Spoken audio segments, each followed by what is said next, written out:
Welcome to Impactful 10 Minutes. Beneath the noise of your day, beneath the constant hum of notifications, of expectations, of conversations you're replaying in your mind, there is another sound. A quieter one. It's the sound of an echo. An echo of a question you've maybe been carrying for days, for months, for years. A question you might be afraid to ask out loud, but whose resonance shapes everything you do. The question is this: what is wrong with me? Why am I the one who is overlooked? Why does my love feel like it's being poured into a cup with a hole in the bottom? Why, when I look around the table, do I feel like I am the only one who hasn't gotten the secret manual on how to be chosen, to be wanted, to be seen, to be held in the regard that I am so desperate to give to others? That feeling, that hollow, aching echo, is one of the most profound human pains. It tells us a story of isolation, of being fundamentally forgettable. And we will do almost anything to silence that echo. We will contort ourselves. We will become chameleons, shifting our colors to match whatever environment we think will finally grant us acceptance. We will burn our energy in a relentless hustle, hoping that achievement will be a loud enough announcement of our worth.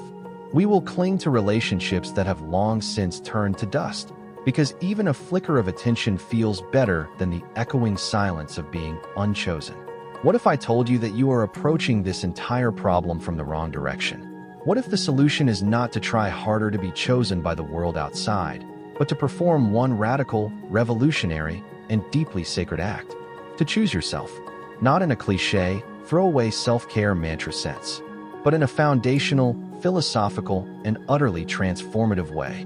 To build an inner citadel so unshakable that the opinions, attentions, and validations of the external world become like weather. They may pass through, but they cannot determine the climate of your soul.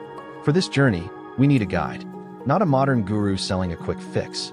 We need a guide who understood the deepest architecture of human suffering and designed a precise path out of it. A man born into a world that chose him relentlessly for all the wrong reasons, who had to discover what it meant to choose himself for the only right one. His name was Siddhartha Gautama, and his journey from a prince in a gilded cage to a starving ascetic in the wilderness to the Buddha, the awakened one, is the ultimate map for anyone who has ever felt the sting of not being chosen. This is not just a history lesson. This is an operating manual for your soul. We are going to deconstruct his life and his teachings into a practical, step-by-step framework for establishing a sovereignty within yourself that no external rejection can ever breach. So take a breath, settle in, and let's begin at the beginning, not with enlightenment, but with its absolute opposite, the prison of perpetual validation. Part 1. The Palace of Echoes, Siddhartha's Gilded Cage, and the Tyranny of External Worth. Our story begins not in poverty or obscurity, but at the peak of worldly selection. In the foothills of the Himalayas, in the Sakya kingdom, a prince was born. His father, King Suddhodana, had received a prophecy. This boy, Siddhartha, would either become a great universal monarch, or he would renounce the world and become a great spiritual savior. The king, like any parent with a vision, made a choice. He would engineer his son's destiny. He would construct a world so perfect, so pleasurable, so utterly choosing of Siddhartha, that the boy would never have a reason to look inward, to question, to seek. He built a palace of everything a human could seemingly want. Let's pause here and really examine this palace. It is a masterclass in external validation. It was designed to answer every desire before it could even form as a question. Sensory validation. The palace had pleasure gardens for every season. The finest foods, perfumes, music. His senses were constantly engaged, constantly approved, constantly satiated. Social validation. He was surrounded by loyal courtiers, attentive servants, and companions selected for their beauty and agreeableness. His every word was heeded, his every whim catered to. Familial validation. He was given a beautiful and virtuous wife, Yasodhara. He was the cherished heir, the fulfillment of a dynasty. Existential validation. Most crucially, the king systematically removed anything that could cause distress. Siddhartha was shielded from old age, sickness, death, and poverty.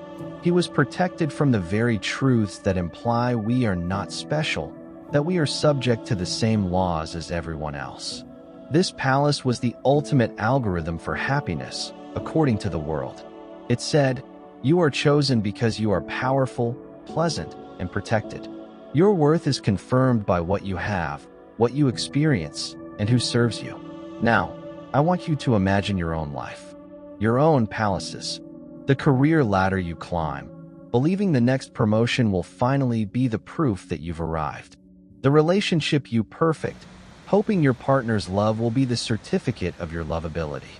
The social media persona you curate, where each like is a tiny, digital, "I choose you." The approval you seek from a parent, a mentor, a peer group.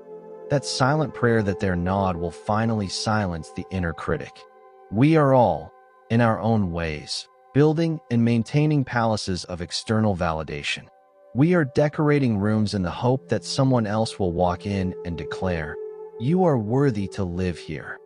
And for a while, it works. The pleasure is real. The praise feels good. The sense of being selected is intoxicating. But Siddhartha, in the midst of his perfect palace, felt a profound disquiet. A deep, unnamed hunger. A whisper from a place deeper than the senses. Why? Because the validation was conditional and projected. It was not for him, not for the conscious being within. It was for his role, the prince, the heir, the husband, the pleasure seeker. This is the first catastrophic flaw in building our worth on being chosen by the world. We are often not being chosen for our authentic selves, but for the utility or the image we provide. The palace was a gilded echo chamber. It reflected back to Siddhartha not his true nature, but a distorted, simplified version of what others wanted him to be. His father's dream, the kingdom's hope, the design of a life meant to avoid a prophecy. He was drowning in a sea of being chosen, yet he was dying of thirst for something real. This is the paradox so many of us face. We get the job, the partner, the followers, and we feel a strange emptiness. Because we suspect, deep down, that if we stopped performing the role, the validation would stop. The love, the praise, the selection is contingent on us continuing to be the person they chose. It is not a love for the core, unchanging being that we are. And then, the walls of the palace crack. Siddhartha, driven by this inner restlessness, ventures outside the curated grounds. And he encounters what his father tried so desperately to hide, the four sights. 1. An old man, frail, wrinkled, leaning on a staff. The inevitable decay of the body. 2. A sick man, racked with pain, fevered, helpless. The vulnerability of the physical form. 3. A corpse, being carried to a funeral pyre. The absolute, incontrovertible end. 4. A wandering ascetic. A man who had renounced the world, serene and composed, seeking spiritual answers. These sights were not just observations. They were epistemological earthquakes. They shattered the fundamental premise of his palace. The world outside was not choosing to spare him. It was utterly indifferent to his princehood. It operated on universal, non-negotiable laws. Everything decays, everything gets sick, everything dies. The palace's validation was revealed as a fragile illusion, a shared agreement to ignore reality. The world's true face was one of radical impartiality. It does not choose who gets old, who gets sick, who dies. These things simply are. For Siddhartha, this was a moment of both terror and profound liberation. The terror is obvious. His entire framework for safety and worth collapsed. The liberation was subtler. If the world is impartial, then its rejection is also impartial. Your pain at not being chosen for the job, not being texted back, not being included. It is not a special punishment meted out to you because you are flawed. It is simply the way of an impermanent, ever-changing, impersonal world. People are distracted, self-absorbed, fearful, operating from their own wounds and conditioning. They're not choosing. You is very rarely a deliberate verdict on your essence. It is most often a statement about their own internal world. Siddhartha's response to this revelation was the first monumental act of choosing himself. He didn't try to repair the palace. He didn't argue with reality. He didn't plead with the world to go back to choosing him. He walked away. In the dead of night, he left his sleeping wife and son, his father, his kingdom, his identity. He exchanged his silks for simple robes. This is often called the Great Renunciation. But let's rename it, for our purposes, the Great Reclamation. He was reclaiming his right to seek truth on his own terms. He was choosing the terrifying uncertainty of self-discovery over the comfortable certainty of a chosen, yet false, life. He was declaring, through the most drastic action imaginable, that his worth would no longer be currency in someone else's economy. Your first step on this path may not be leaving your home or job, but it might be a palace audit. Take out a journal or open a notes app. I want you to ask yourself, with brutal honesty, 1. Where am I a prince or princess? In what areas of my life am I receiving validation that feels good but might be for a role I play, the reliable one, the funny one, the high achiever, rather than for my whole, complex self? 2. What are the walls of my palace? What realities am I insulating myself from? E.g., if I'm not achieving, I have no value. If I'm single, I'm failing. If I express my true opinion, I will be rejected. 3. What are my foresights? What are the uncomfortable truths I've been avoiding? E.g., this career path is making me miserable. This relationship is one-sided. My people-pleasing is erasing me. Acknowledging this is not about inducing shame. It is about cartography. You cannot leave a prison you refuse to admit you're in. Siddhartha left his palace, but his journey was far from over. In fact, he was about to walk headlong into the second, and perhaps more insidious, trap on the path of self-choosing. Part 2: The Forest of Self-Laceration. Siddhartha entered the wilderness. He found teachers, learned advanced meditation techniques, and then joined a group of extreme ascetics. Their philosophy was straightforward. The cause of suffering is desire, which is rooted in the body and the self. Therefore, to conquer suffering, you must conquer the body and annihilate the self. And so began 6 years of monumental self-punishment. He practiced fierce breath control until he felt his skull would explode. He ate only a single grain of rice or sesame seed a day. He slept on beds of thorns. He subjected his body to extreme heat and cold. He reduced himself to a living skeleton, revered by his peers for his superhuman discipline.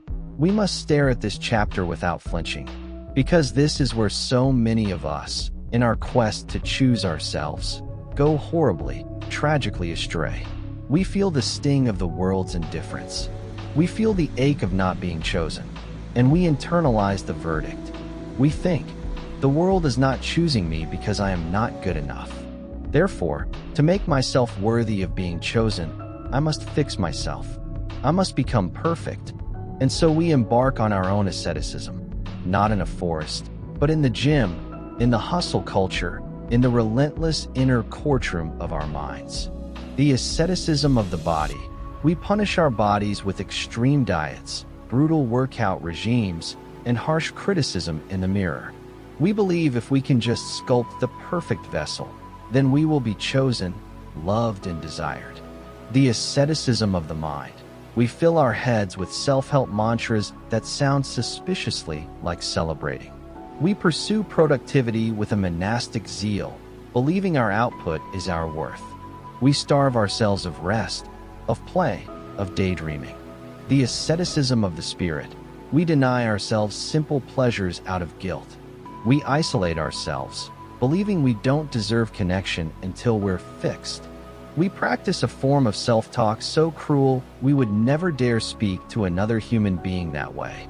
We mistake this self-flagellation for self-discipline. We confuse this war on ourselves with choosing ourselves. We have become our own jailers, our own torturers, all in the name of becoming worthy of a key that we already hold.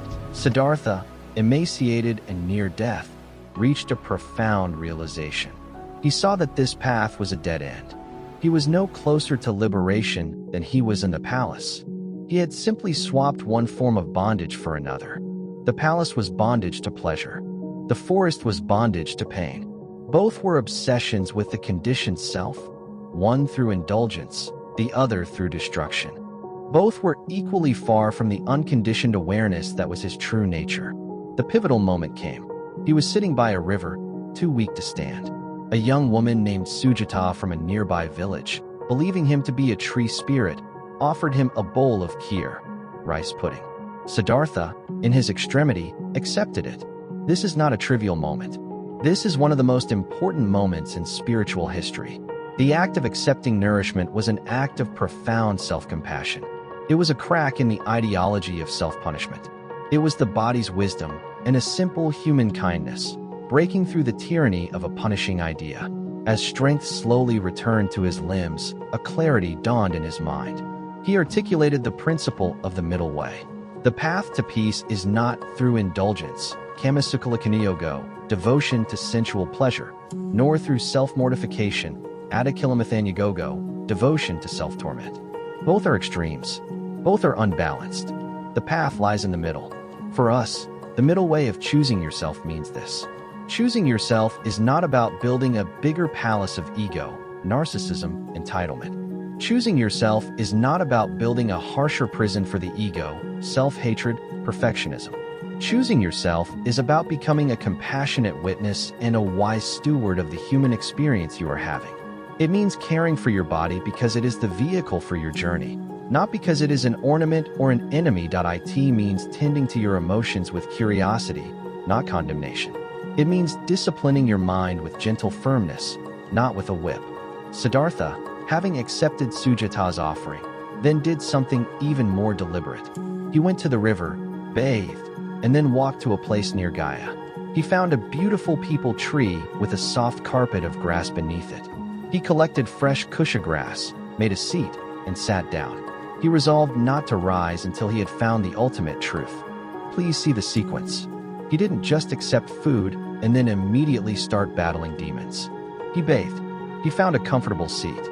He prepared the ground. He gave himself the proper conditions for awakening. This is a masterclass in self-respect. Before you can confront your deepest fears and cravings, you must establish a baseline of kindness.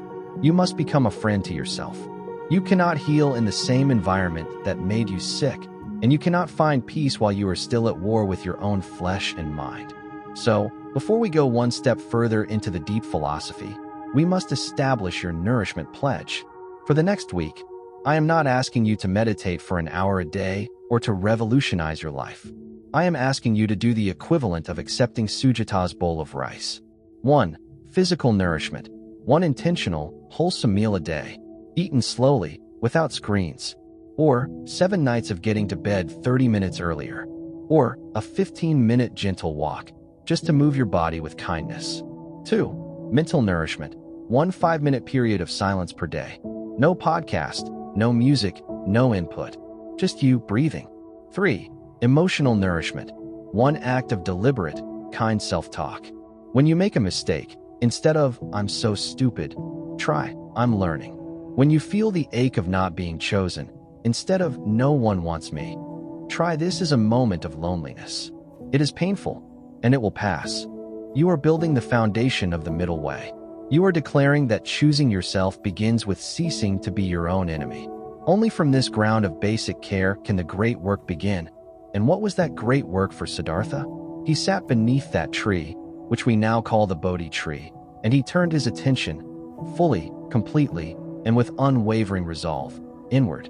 He was finally choosing himself, not as a prince or an ascetic, but as an investigator of reality itself. And what he discovered there forms the precise, elegant, and eternally practical framework for liberation from the need to be chosen. He discovered the 4 noble truths. Part 3, the unshakable sanctuary, the 4 noble truths as a guide to sovereignty. The Bodhi tree was not just a location. It was a state of total commitment. Siddhartha entered into deep meditation, vowing not to rise until he had found the answer to suffering. What unfolded was an inner confrontation with the entire spectrum of his conditioning, his fears, his desires, personified in later texts as an assault by the demon Mara, the personification of death, doubt, and distraction.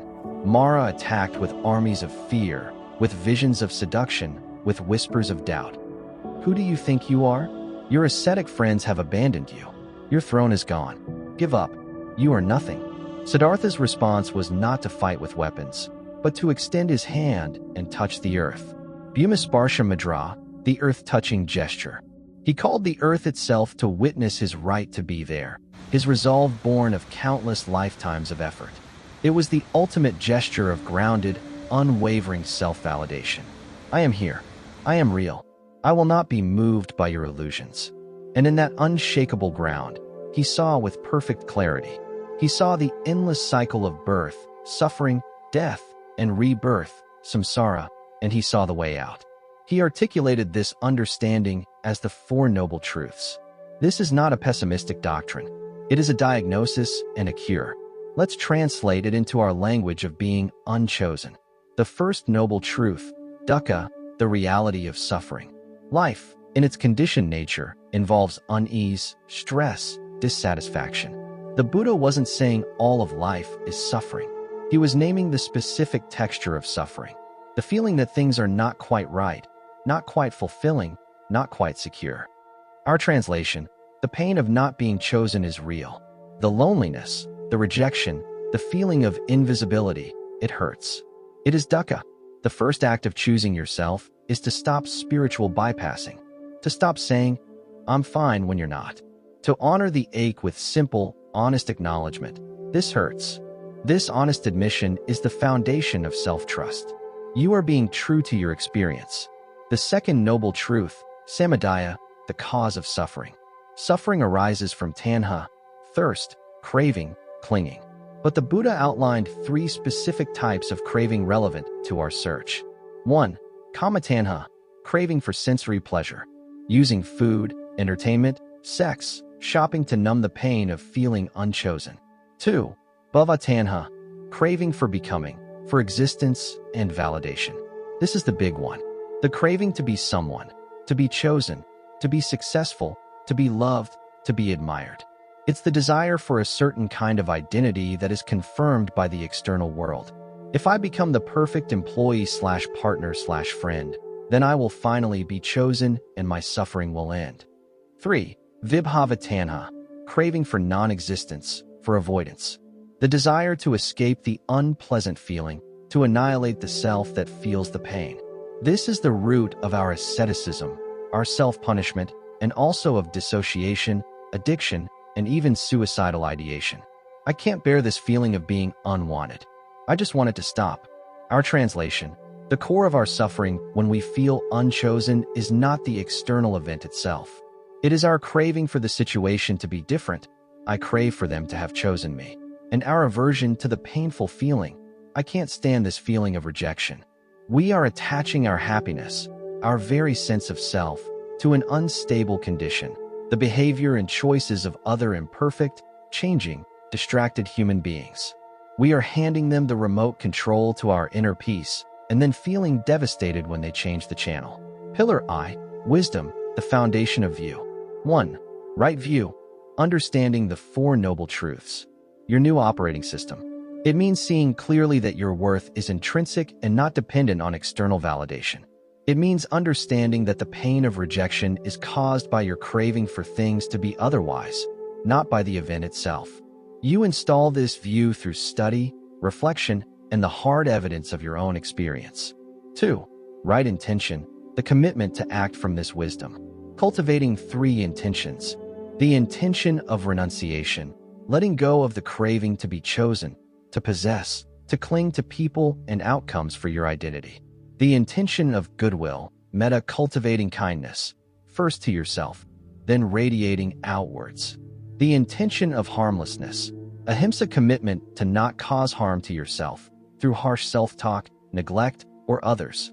Pillar 2, ethical conduct, the foundation of action. Why ethics? Because an unsettled, guilty, or manipulative life is a noisy one. You cannot hear the whisper of your own truth if you are constantly managing the fallout of unskillful actions. 1. Right speech, speaking truthfully, kindly, helpfully. This includes your internal dialogue. Choosing yourself means ending the civil war in your mind. When the thought arises, "You're such a loser, no one wants you," right speech is noting. A thought of unworthiness has arisen, and gently, firmly choosing not to believe it or amplify it. 2. Right action, behaving in ways that are peaceful, honest, and respectful. Not using others to get your validation needs met, manipulation, gossip, people-pleasing. Not harming your own body or mind. 3. Right livelihood, earning a living in a way that doesn't compromise your integrity. Can you really choose yourself if 40 hours a week are spent in an environment that forces you to sell your soul, silence your voice, or engage in harm? This is about aligning your survival with your values. Pillar 3. Mental discipline, the foundation of practice. 1. Right effort, the diligent cultivation of your mental garden. Preventing unwholesome states like jealousy, self-pity, craving for validation from arising. Letting go of unwholesome states that have arisen. Cultivating wholesome states like self-compassion, contentment, courage. Maintaining wholesome states that have arisen. This is the day-to-day work of weeding out the patterns that keep you seeking outside and watering the seeds of inner strength. 2. Right mindfulness, study the heart of the practice. The ability to observe your present moment experience, body, feelings, mind, phenomena, without judgment. This is the observer self you are cultivating. Mindfulness of body. When you feel the somatic ache of rejection, feel it as pure sensation, not as a story. Mindfulness of feelings. Nothing loneliness or sadness as a feeling that arises, stays, and passes. Mindfulness of mind. Watching the thoughts, "I am unlovable," come and go, without buying a ticket for their train. Mindfulness of phenomena. Seeing how the whole process, trigger, craving, suffering, unfolds. Mindfulness creates a sacred space between you and the pain. You are no longer in the storm. You are the sky watching the storm. 3. Right concentration, samadhi, developing deep, stable, one-pointed focus through meditation. This is the gym where you strengthen the muscle of mindfulness. It's the practice of returning again and again to your anchor, breath, a mantra, a feeling of metta. This builds the mental stability so that when the winds of external opinion blow, you don't get uprooted. Under the Bodhi tree, applying this entire path to the depths of his consciousness, Siddhartha saw through the illusion of a separate, needy self. He saw the interdependent, impermanent, and empty nature of all phenomena, including the construct of the me that feels unchosen. Pillar 3. Mental discipline, the foundation of practice. 1. Right effort, the diligent cultivation of your mental garden. Preventing unwholesome states like jealousy, self-pity, craving for validation from arising. Letting go of unwholesome states that have arisen. Cultivating wholesome states like self-compassion, contentment, courage. Maintaining wholesome states that have arisen. This is the day-to-day work of weeding out the patterns that keep you seeking outside and watering the seeds of inner strength. 2. Right mindfulness, study the heart of the practice. The ability to observe your present moment experience, body, feelings, mind, phenomena, without judgment. This is the observer self you are cultivating. Mindfulness of body. When you feel the somatic ache of rejection, feel it as pure sensation, not as a story. Mindfulness of feelings. Nothing loneliness or sadness as a feeling that arises, stays, and passes. Mindfulness of mind. Watching the thoughts, "I am unlovable," come and go, without buying a ticket for their train. Mindfulness of phenomena. Seeing how the whole process, trigger, craving, suffering, unfolds. Mindfulness creates a sacred space between you and the pain. You are no longer in the storm. You are the sky watching the storm. 3. Right concentration, samadhi, developing deep, stable, one-pointed focus through meditation. This is the gym where you strengthen the muscle of mindfulness. It's the practice of returning again and again to your anchor, breath, a mantra, a feeling of metta. This builds the mental stability so that when the winds of external opinion blow, you don't get uprooted. Under the Bodhi tree, applying this entire path to the depths of his consciousness, Siddhartha saw through the illusion of a separate, needy self. He saw the interdependent, impermanent, and empty nature of all phenomena, including the construct of the me that feels unchosen. In that seeing, the craving dissolved. The need for validation evaporated. He was awake. He was the Buddha. For us, enlightenment may be a distant star, but the path is a series of steps we can take today, right now, to move from suffering to peace, from seeking to being. Part 4. The Awakened Life. Compassionate engagement from a place of wholeness. The Buddha didn't stay under the tree in perpetual bliss. He wrestled with a question: should he teach? What he had realized was subtle, deep, and went against the stream of common understanding. Would anyone understand? The texts say the god Brahma Sampati appeared and implored him to teach, for the sake of those with little dust in their eyes. This is a critical moment. The Buddha's decision to teach arose from compassion, karuna, but a compassion born of fullness, not need. He was not seeking students to validate his enlightenment. He was not lonely. He was not building a brand. His compassion was the natural overflow of a heart that had found freedom and wished to point the way. It was active love without attachment to outcome. This is the beautiful, liberating paradox of truly choosing yourself. When you are no longer a cup begging to be filled by others, you become a spring, naturally overflowing. Your relationships transform. You no longer enter them thinking, "Please, choose me, complete me, make me whole." You enter thinking, "I am whole. You are whole. What beauty can we create together from this place of wholeness?" This is the basis for healthy, non-codependent, truly loving connections. You engage with the world from a place of strength, not neediness. You can work hard on a project not for the praise, but for the intrinsic value of the work. You can offer help without the subconscious expectation of reciprocity or gratitude. You can receive criticism without it devastating you, because your core worth isn't on the line. The Buddha spent 45 years walking from village to village, teaching anyone who would listen, kings and criminals, merchants and farmers. He faced adulation and slander. He was revered and betrayed, most painfully by his own cousin, Devdatta.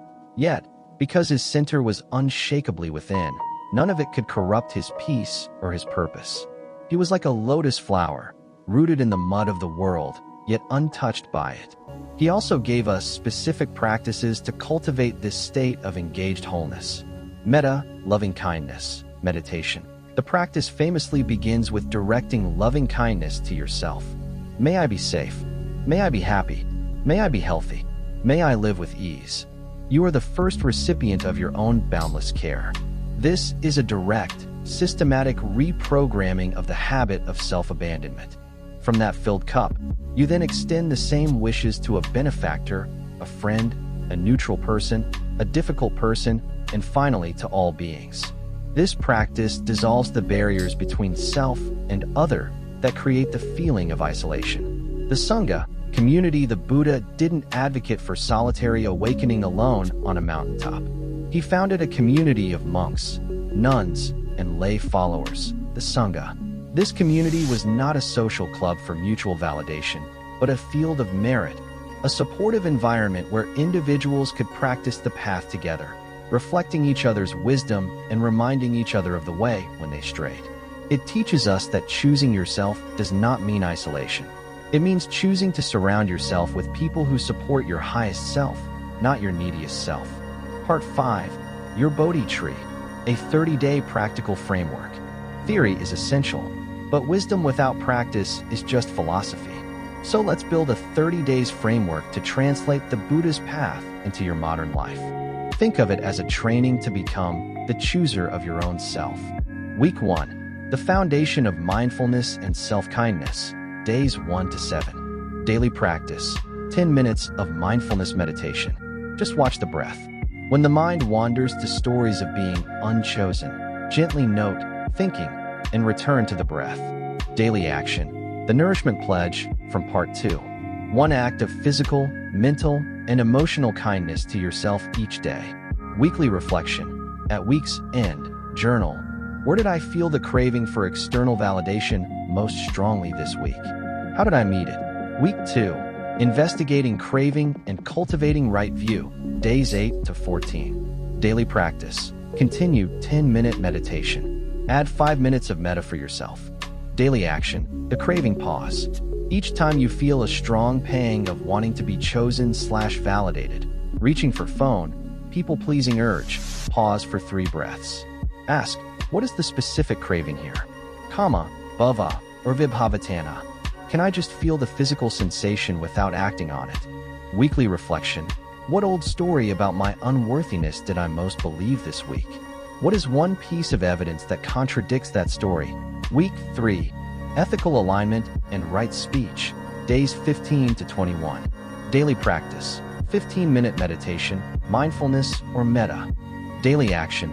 Integrity check. In one interaction per day, choose authenticity over people-pleasing. Say a gentle no if you mean no. Express a true opinion kindly. Notice the feeling afterwards. It's often empowerment, not catastrophe. Focus on right speech. Internal catch one harsh self-judgment each day and consciously rephrase it with kindness. I failed becomes I learned. Weekly reflection. Where did I act from integrity this week? Even if it was scary? How did it feel to be my own advocate? Week 4. Consolidation and engaged compassion. Days 22 to 30. Or daily practice. 20-minute meditation of your choice. Establish this as your non-negotiable sanctuary time. Daily action. Engage compassion. Perform one small, anonymous act of kindness for someone else with zero expectation of acknowledgement or thanks. Leave a generous tip. Send an encouraging text without needing a response. Pick up litter. This severs the link between action and external reward. Weekly reflection. How has my relationship to the feeling of not being chosen shifted over this month? Where can I feel the beginnings of an inner sanctuary? Closing. The echo becomes an invitation. We began by listening for an echo. The echo of a question born from feeling unchosen. What is wrong with me? We followed a man who heard that echo in the midst of a palace built to silence all questions. He walked away from every answer the world could give, into the wilderness of his own being. He sat down under a tree, faced every demon of craving and fear, and discovered that the echo was not a verdict, but an invitation. An invitation to stop seeking yourself in the reflections of other people's eyes. An invitation to stop trying to build a self from the borrowed materials of status, achievement, and others' opinions. An invitation to turn inward and to discover not a small, needy self, but a vast, awake, compassionate awareness that has been there all along. The echo in your chest, that ache of loneliness, of rejection, it is not calling you to find someone to silence it. It is calling you home, to yourself.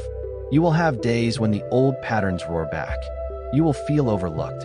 You will extend love that isn't reciprocated in the way you hoped. In those moments, remember the map. 1. Acknowledge the dukkha. This hurts. Be honest. 2. Identify the tanha. I am craving for this person/situation to confirm my worth. See the craving. 3. Remember nirodha. I can let go of this craving. Peace is possible right here, by letting go. 4. Walk the magga. Breathe. Be mindful. Speak kindly to yourself. Act with integrity. You are not Siddhartha. You don't have to leave your life behind. But you can perform, in 1,000 small ways, your own great reclamation. You can choose to nourish yourself. You can choose to listen to yourself. You can choose to defend your own peace. You can choose to be the one who never abandons you. The world may be noisy, distracted, and often indifferent. Let it be. Your task is not to shout louder to be chosen. Your task is to become so rooted in your own chosenness that the noise of the world becomes just that, noise, and the silent, solid truth of your own being becomes the only song you need to hear. You are the sanctuary you've been seeking. You are the chooser and the chosen. It was always you. Thank you for walking this path with me today. May you be happy. May you be peaceful. May you live with the unshakable ease of one who has come home. And thank you for listening and watching. Please subscribe the channel.